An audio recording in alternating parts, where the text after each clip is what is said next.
नमस्कार। ये कहानी व्यक्तिगत और सामाजिक उद्देश्यों के लिए है और यह कहानियाँ केवल 18 वर्षीय वयस्क के लिए हैं। हम आपको स्पष्ट रूप से सूचित करते हैं कि यह कहानियाँ केवल काल्पनिक हैं और वास्तविकता के साथ किसी भी व्यक्ति, स्थान या घटना का कोई संबंध नहीं रखती हैं। हमारे दर्शक को याद दिलाना चाहते हैं कि इन कहानियों का उद्देश्य केवल मनोरंजन और समाज में चल रही कुरीतियों को दिखाने के लिए है। कृपया ध्यानपूर्वक और सावधानी से कहानियों का आनंद लें और व्यक्तिगत मूल्यांकन के लिए इन कहानियों को अपने जीवन में स्थान न दें। मेरा नाम प्रिया है। हालांकि मैं हूँ तो उत्तर प्रदेश के सहारनपुर जिले से, पर पढ़ाई के लिए दिल्ली आ गई थी, तो अब दिल्ली वाली ही हो गई हूँ। मैं दिखने में काफी सुंदर और आकर्षक हूँ। मेरा चेहरा भी बहुत प्यारा है, बिल्कुल बच्चों की तरह मासूम सा है। खिले खिले बाल हैं और शरीर भी अच्छा है, रंग भी गोरा है और फिगर भी गजब का है। बाकी आप सब लोग अपने विचारों में मेरी अब तक छवि बना ही चुके होंगे, तो जैसी मर्जी आए। अपने सपनों में मेरे जिस्म के साथ खेल सकते हैं। मैं और मेरे घरवाले एक पारिवारिक समारोह में एक रिश्तेदार के यहाँ गांव गए हुए थे। क्योंकि फंक्शन बड़ा था, इसलिए काफी रिश्तेदार इकट्ठा हुए थे। ये फंक्शन काफी दिनों तक चलने वाला था। मैं काफी सालों बाद किसी पारिवारिक समारोह में जा रही थी, इसलिए सब रिश्तेदारों को थोड़ा थोड़ा भूल भी गई थी, पर कुछ याद भी थे। वहाँ पर सब रिश्तेदारों का रुकने का अच्छा प्रबंध किया हुआ था। अच्छी बात ये थी कि सारे बड़े लोगों को रहने के लिए अलग घर में कमरे दिए गए थे और जो कम उम्र के थे उनके लिए अलग घर में स्थान दिया गया था, ताकि सब समय का भरपूर आनंद लें। मैं जहाँ रुकी थी वहाँ मेरे सारे रिश्तेदारों के बच्चे और भतीजे वगैरह रुके हुए थे। उन्हीं में एक लड़का था, अमित। वो मेरी बुआ का लड़का था। वो भी अपने घर से इसी भवन में रहने आ गया था, जबकि उसका घर इसी गांव में था। अमित को वैसे तो मैं बचपन से जानती थी। उसकी उम्र उस वक्त 19 साल के लगभग की थी। जब मैं छोटी थी तो गर्मियों की छुट्टियों में उसके घर में जाती थी। उन दिनों हम दोनों खूब मस्ती करते थे।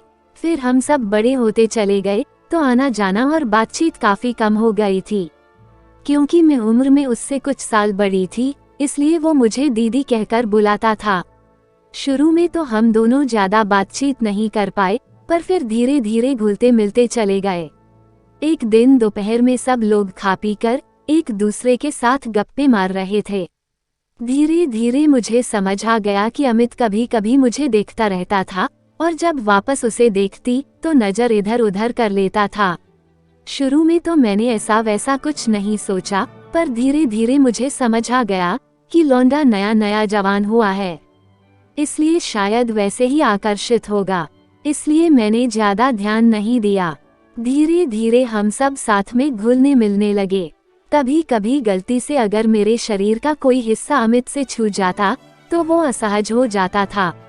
एक बार ऐसे ही हम दोनों थोड़ा अलग से होकर बात कर रहे थे तो मैंने अनजाने में उसका हाथ पकड़ लिया। फिर तो बस वो हकला हकला कर बोलने लगा। मैंने सोचा शायद शर्मा गया होगा या लड़कियों के साथ ज्यादा घुलता मिलता नहीं होगा। मैंने ऐसे ही बातों बातों में मजाक में उससे पूछा, क्या तुम्हारी कोई गर्लफ्रेंड है? ये सुनकर तो वो बिल्कुल शर्मा गया और बोला, क्या दीदी आप भी ना, ऐसी कोई बात नहीं है। मैंने मजाक भरे लहजे में कहा, अरे चलो कोई बात नहीं, कभी दिल्ली आना, मैं पक्का तुम्हारी गर्लफ्रेंड बनवा दूंगी। वो शर्मा गया। फिर मैंने पूछा, कैसी लड़की पसंद है तुम्हें? उसने थोड़ा शर्माते हुए कहा, बिल्कुल आप जैसी। मैंने हल्का सा मुस्कुराते हुए उसे प्यार से चपत लगा दी और बोली, क्या कहा तुमने? अमित थोड़ा सकपकाते हुए बोला, अरे मेरा मतलब आप जैसे स्वभाव की। मैंने मजाक करते हुए कहा, मेरे जैसी मिलनी तो मुश्किल है, चलो मुझे ही बना लेना। बस जहाँ मैं बोलूँ घुमा देना और कुछ अच्छा सा खिला देना। उसने बोला, ठीक है दीदी। मैंने आगे बोला, और हाँ, दिल्ली में गर्लफ्रेंड को दीदी नहीं बुलाते। वो हंस दिया। फिर बस हम इधर उधर की बात करके अपने अपने कमरों में चले गए। धीरे धीरे मुझे ये भी समझ आ गया कि वो मौका पाकर मेरे शरीर के अलग अलग हिस्सों को निहारता रहता है। एक दिन वो दूर बैठा हुआ था तो मैंने देखा कि वो फोन में देखते हुए हल्के हाथों से सहला रहा है। मैं समझ तो गई पर सोचा कि चलो इसे डराती हूँ। मैं उसके पास पीछे से गई और हो करके डरा दिया। हड़बड़ाहट में उसके हाथ से फोन फर्श पर गिर गया। मैंने नीचे फोन पर देखा तो उस पर मेरी ही फोटो खुली हुई थी। अब मुझे समझने में देर नहीं लगी कि ये क्या कर रहा था। मैंने कहा, ये क्या कर रहे थे? अमित हड़बड़ाते हुए बोला, दीदी वो कुछ नहीं। मैंने थोड़ा गुस्से से में कहा, ये सब क्या है? मैं इतनी बेवकूफ भी नहीं कि ना समझ सकूं कि तुम क्या कर रहे थे। पहले तो मुझे गुस्सा आया पर फिर थोड़ी देर बाद मैंने सोचा कोई बात नहीं प्रिया, लड़का नया नया जवान हुआ है, खूबसूरत जिस्म देखकर बहक गया होगा। वैसे भी तू इतनी खूबसूरत है तो क्या फर्क पड़ गया? क्यों बात का बतंगड़ बना रही? मैंने ऐसे ही हल्का सा चांटा मारते हुए कहा, सुधर जाओ बेटा, पढ़ाई पर ध्यान दो, इस सब में मत पड़ो। बस मैं मुस्कुराती हुई वहां से चली गई। मेरी कोई कठोर प्रतिक्रिया ना होने से अमित के अरमानों को तो जैसे हवा मिल गई। अब तो वो जब तब मेरी फोटो खींचने लगा। मैंने भी कोई ज्यादा विरोध नहीं किया, उल्टा मैं ही उसे छेड़ देती, कभी आंख मार देती, कभी हाथ भींच देती। मैंने सोचा कि लगता है इस बार यहाँ इस घर में कुछ एक्शन होने वाला है। ये मैंने महसूस किया है दोस्तों, कि हम सभी के साथ कभी ना कभी ऐसा होता है कि जो कुछ भी होने वाला होगा तो हमें पहले ही उसका आभास सा हो जाता है। मैंने भी फैसला किया कि जो होगा देखा जाएगा। अब तो मैं भी हर छोटे छोटे काम के लिए अमित को ही बुलाने लगी। कभी हम बाजार जाते, कभी खेतों में, कभी कभी ऐसे ही घूमने निकल जाते। इधर अमित भी बाइक पर जाते हुए जानबूझकर बाइक के ब्रेक जोर से लगा देता था ताकि मेरे बूब्स उसकी कमर से रगड़ जाएं। कभी कभी मैं जानबूझकर इस तरीके से छेड़ देती थी कि उसकी पैंट में हरकत हो जाए। शुरू में तो मैं ये सब बस उसे छेड़ने के कर रही थी, पर धीरे धीरे मुझे इस सब में मजा आने लगा था। हो सकता है आप में से कुछ पाठकों ये सब गलत लगे, पर आप सब में से कुछ लोगों के साथ तो ऐसा जरूर हुआ होगा कि अपनी रिश्तेदारी में ही किसी पर दिल आ गया होगा, या कम से कम अच्छा तो लगने लगा होगा। खैर, आप वो सब छोड़कर सिर्फ कहानी का लुत्फ लीजिए। धीरे धीरे हमारे बीच और नजदीकियां आती चली गईं, पर घर वाले और बाकी लोग इस सब से अनजान थे। एक दिन रात को सब सोने की तैयारी कर रहे थे, पर मुझे नींद नहीं आ रही थी, तो मैंने टाइम पास करने के लिए अपने लैपटॉप पर एक फिल्म लगा ली और ईयरफोन लगाकर फिल्म देखने लगी। एक एक करके ज्यादातर लोग सो गए। फिर थोड़ी देर में अमित मेरे पास घुटनों के बल चलता हुआ आया और बोला, दीदी मुझे भी दिखा दो फिल्म, मुझे नींद नहीं आ रही है। मैंने कहा, ठीक है आ जा, और वो मेरी चादर में ही आ गया। मैंने एक ईयरफोन उसके कान में लगा दिया और एक अपने कान में। अब हम दोनों फिल्म देखने लगे। फिल्म के बीच बीच में मेरे और उसके पैर आपस में छुए जा रहे थे, पर मैं इस बात से अनजान थी क्योंकि मेरा ज्यादा ध्यान फिल्म में था। हालांकि अमित को मेरे चिकने पैरों से पैर छू जाने से हल्की हल्की उत्तेजना होती जा रही थी, पर फिर भी वो फिल्म देखने में लगा हुआ था। कुछ देर बाद अमित बोला, दीदी क्या मैं आपका हाथ पकड़ सकता हूँ? मैं फिल्म में इतनी व्यस्त थी कि मैंने बिना कुछ पूछे उसके हाथ में अपना हाथ दे दिया। हम दोनों ने एक दूसरे का हाथ पकड़ा हुआ था और चादर के अंदर किया हुआ था। तभी अचानक से फिल्म में एक चुंबन का दृश्य आ गया और उसी के ठीक बाद सेक्स सीन भी, तो हम दोनों एकदम से जाम हो गए। मेरे शरीर में सिरहन सी दौड़ गई और अमित भी थोड़ा असहज सा होकर ठीक से बैठ गया। कुछ पल तो हम दोनों ही सीन को बुत बने देखते रहे। फिर मैंने फिल्म रोकी और बोली, मैं पानी पीकर आती हूँ। मैं उसके ऊपर को होती हुई घुटनों के बल वहां से बाहर निकल गई और रसोई में पानी पीने चली गई। मेरे पीछे पीछे अमित भी आ गया। मेरे दिमाग में अब भी फिल्म का सीन ही चल रहा था और मुझे कुछ समझ नहीं आ रहा था।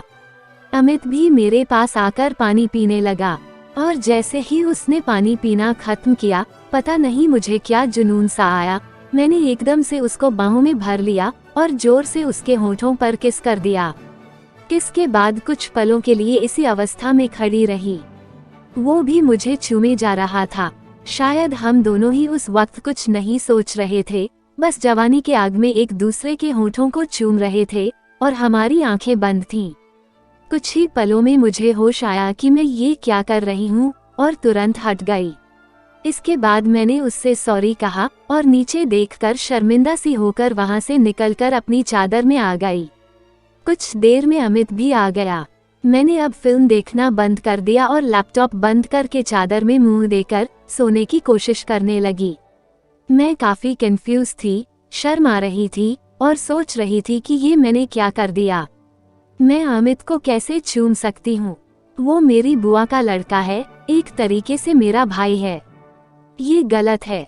फिर अगले ही पल ये सोच रही थी कि सही गलत की क्या बात है। किसी ने देखा थोड़े ही है और उसने मुझे रोका क्यों नहीं। इस घटना के बाद किस्मत हम दोनों को अलग अलग मौकों पर अकेले मिलने का मौका देने लगी। कभी हम दोनों को एक साथ बाजार जाना पड़ता, कभी कहीं। हम दोनों ने उस रात के बारे में कोई बात नहीं की थी और सब कुछ सामान्य चल रहा था। पर अब मुझे उसके साथ थोड़े गंदे वाले ख्याल भी आने लगे थे और शायद उसे भी आते होंगे। मुझे भी वो उस तरह से पसंद आने लगा था और उसे मैं। 2 दिन तक तो ऐसे ही चला।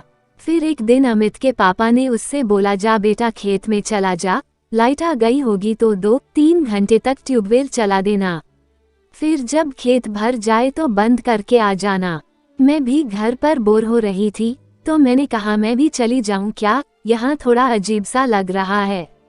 फूफा जी बोले हाँ क्यों नहीं, जाओ खेतों में घूम आओ, तुम शहर के बच्चों को गांव की ताज़ी हवा कम ही मिलती है।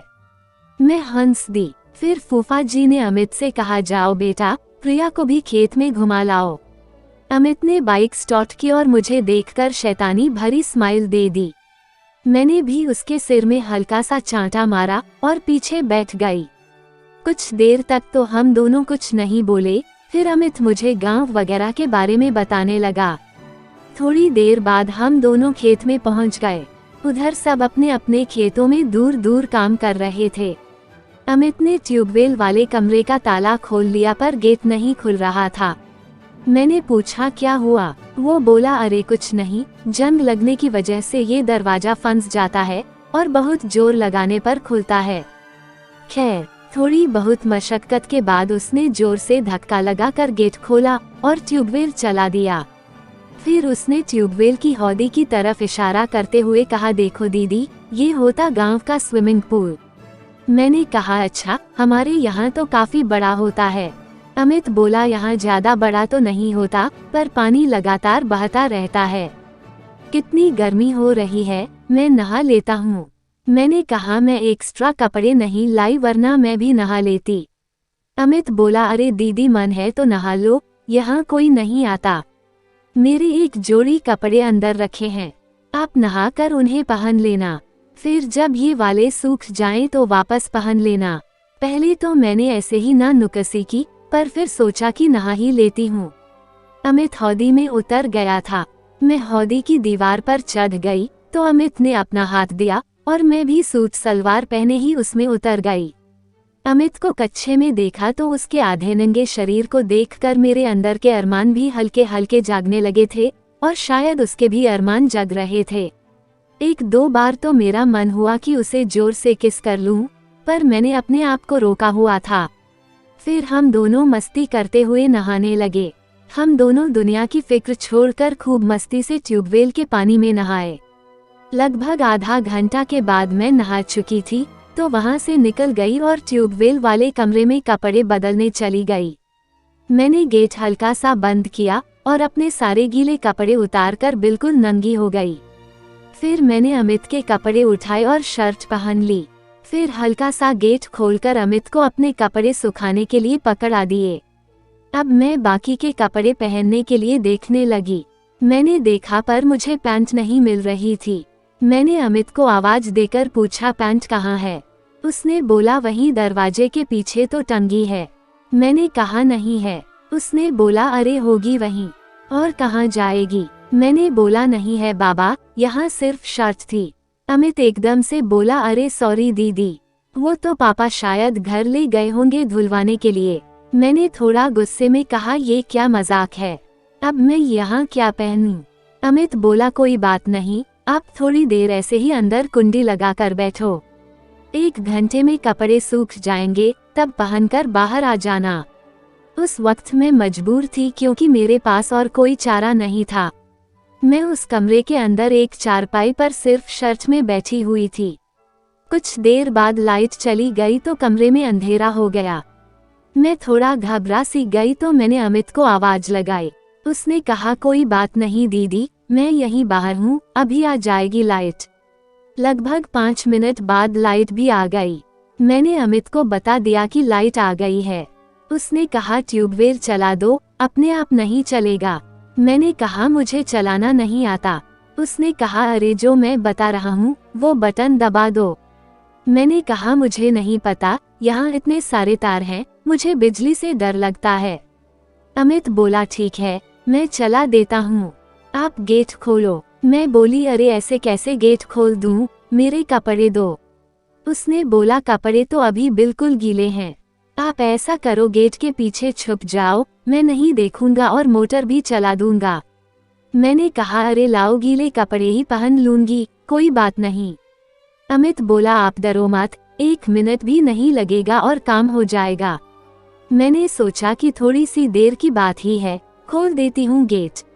मैंने कहा ठीक है, पर देखा कि गेट के पीछे का हैंडल टूटा हुआ था। मैंने कहा मैं क्या पकड़ कर खोलूं, गेट का हैंडल तो टूटा हुआ है, कुछ पकड़ने को है ही नहीं। उसने कहा अरे हाँ वो हैंडल लगवाना था, कोई बात नहीं, आप कुंडी खोल दो, मैं बाहर से धक्का लगा कर खोल दूंगा। मैं गेट की आड़ में खड़ी हो गई और कुंडी खोल दी। अमित ने अभी भी अपने सारे कपड़े उतार रखे थे, वो सिर्फ कच्छे में अंदर आ गया।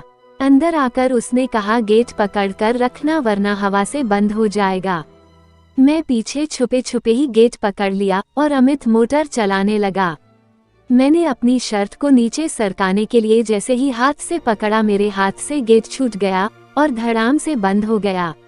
अमित भागा भागा आया और गेट पकड़ने की कोशिश की, पर तब तक वो फंस गया था। अमित बोला ये क्या किया दीदी, अब फंस गया ना गेट।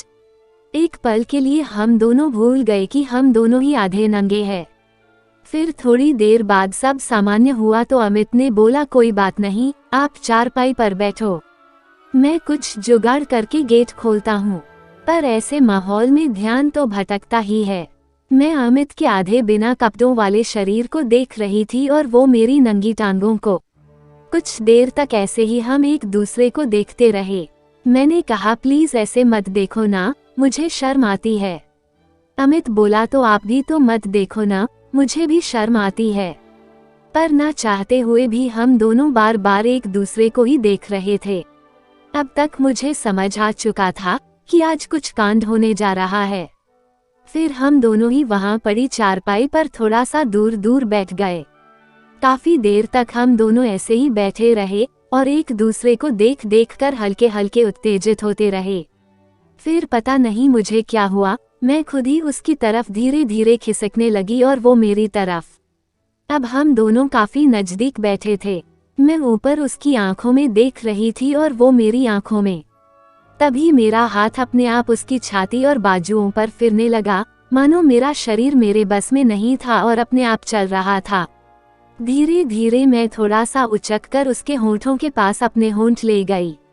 एक पल के लिए मैंने उसकी आंखों में देखा और बस अगले ही पल हमारे दिल मिल गए।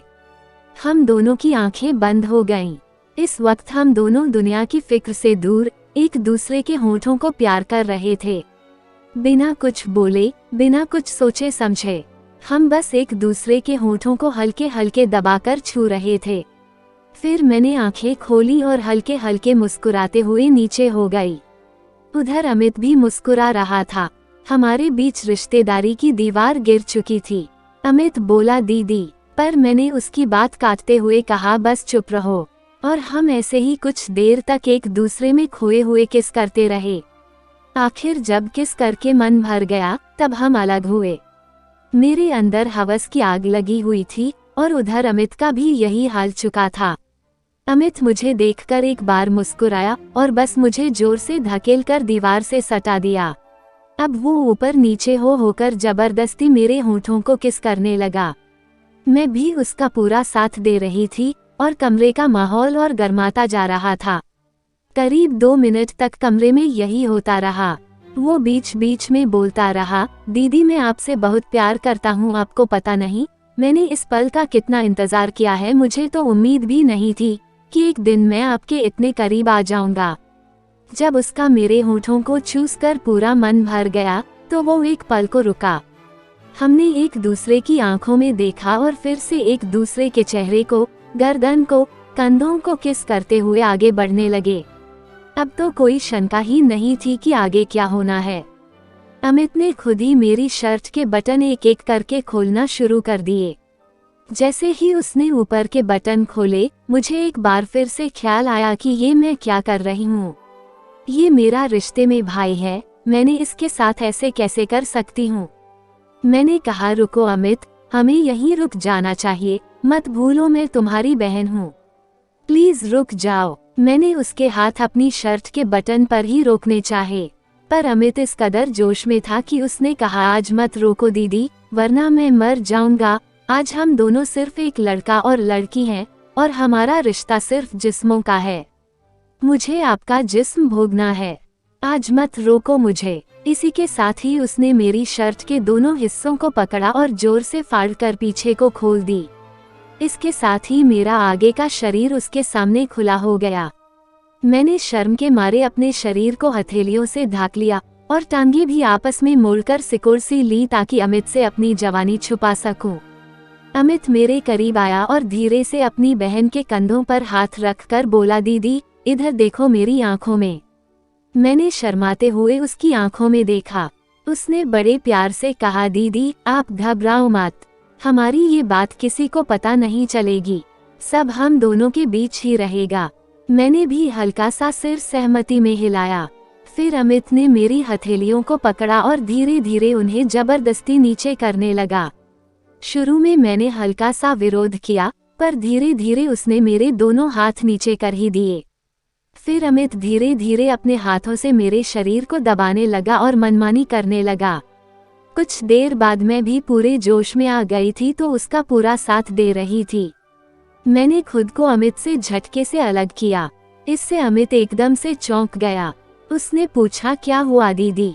मैंने एक पल को बहुत ही गंभीर भाव से उसे देखा, फिर अगले ही पल मैं भी मुस्कुरा दी और घुटनों के बल बैठ गई। मैंने ऊपर अमित की आंखों में देखा और मेरी आंखों में देखा। मैंने एक शैतानी भरी मुस्कुराहट दी और कहा देखते जाओ शहर में क्या क्या करती है लड़कियां। मैं अब अपना काम करने लगी। अब अमित तो 7वें आसमान पर उड़ने लगा था, उसकी आंखें बंद हो गई थी। इस वक्त वो बड़ी मस्ती भरी आहें और कराहें अपने मुंह से निकाल रहा था। उसके बाद उसके और मेरे बीच में वो सब हुआ जो कुछ हो सकता है एक लड़के और लड़की के बीच। उसने मुझे किसी बेबस बकरी के जैसे समझा और अपने आप को एक खूंखार भेड़िया बनाकर मेरी बोटी बोटी खा गया और मैं कुछ न कर सकी। सच कहूँ तो मुझे भी बहुत सुकून मिल रहा था और 2 घंटे बाद सब कुछ करके हमारा जी भर गया और हमने अब कपड़े पहने और घर को रवाना हो गए। अब इसके बाद तो जब भी मौका मिलता हम दोनों वहीं लग जाते थे। मोरल देखिए मेरे हिसाब से उन दोनों के बीच जो भी कुछ हुआ वो सब 70% तक ठीक था, क्योंकि वो दोनों जवान थे, एक दूसरे को चाहते थे और इस उम्र में ये सब होना लाजमी है। 30% इसीलिए गलत है क्योंकि उन दोनों का रिश्ता सगे वाला न सही परंतु था तो भाई बहन का ही। आपको क्या लगता है, क्या उन दोनों ने ये सब जो किया ये कितना ठीक था, कितना गलत? कमेंट बॉक्स में जरूर बताइए। दोस्तों कहानी पूरी पढ़ने के लिए मैं दिल से आपका शुक्रिया करती हूँ। सच तो यह है कि मेरी कहानियाँ समाज में हो रही घटनाओं से जुड़ी होती है, जिसको मैं एक बेहतर तरीके से आपके सामने प्रस्तुत करती हूँ। अगर मेरी कहानियाँ आपको थोड़ी भी अच्छी लगी हो तो प्लीज आपसे निवेदन है कि मेरे चैनल को सब्सक्राइब कर दें, जिससे कि मुझे मोटिवेशन मिलता रहे। आप चैनल पर जाकर और भी मजेदार कहानियाँ पढ़ सकते हैं। Thank you.